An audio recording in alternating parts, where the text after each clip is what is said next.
بسم اللہ الرحمن الرحیم۔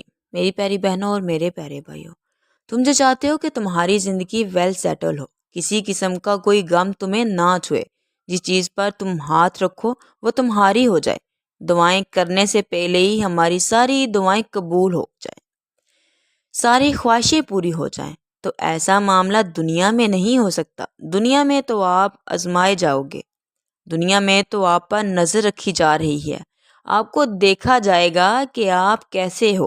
اللہ تعالیٰ فرماتے ہیں، میں یہ دیکھنا چاہ رہا ہوں کہ تم میں سے اچھے اعمال کون کر رہا ہے۔ جو اعمال ہم دکھا رہے ہیں نا اللہ کو، وہ اپنی دنیا کی زندگی میں کہیں ہمارے ہی سامنے آ جائیں تو اس قدر غلیظ اور ناپاک ہیں کہ ہم اپنے اعمال کو دیکھ کر اپنے آپ سے شرمندہ ہو جائیں۔ آنے والا اس دنیا اور اس سے جڑی ہر چیز کو کہہ رہا ہے کہ یہ دھوکہ ہے، اور جس کے لیے بنائی وہ اس سے دل لگا بیٹھا۔ جنت ملے نہ ملے، اللہ راضی ہے یا ناراض ہے، فرق نہیں پڑتا، سوچیں گے نہیں بیٹھ کے، لیکن بس دنیا ویل سیٹل ہونی چاہیے، دنیا اچھی ہونی چاہیے، دنیا میں سکون، راحتیں اور جن لوگوں سے ہمیں محبت ہو جائے وہ ملنے چاہیے۔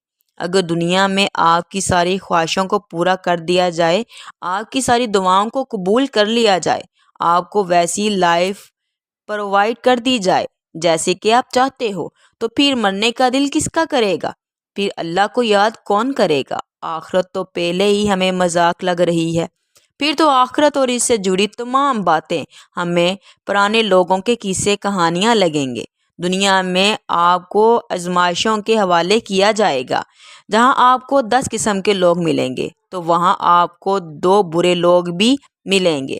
دنیا کا تو یہی معاملہ ہے بھائی، آپ ایکسیپٹ کریں یا نہ کریں، آپ کو پسند آئے یا نہ آئے، آپ اللہ کو مانو یا نہ مانو، آپ اللہ کی مانیں یا نہ مانیں، محض لوگ ایسے ہیں جو اللہ کو نہیں مان رہے، اور بہت سارے لوگ ایسے ہیں جو اللہ کو مان کر اس کی نہیں مان رہے۔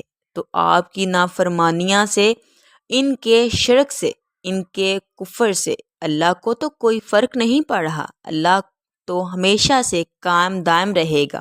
ہماری زندگی، ہماری کامیابی اس میں ہے کہ ہم جیتے جی حالاتوں کو اگنور کریں، مقصد پر اپنی زندگی گزارتے رہیں، اور مقصد ہمارا صرف ایک اللہ ہی ہے۔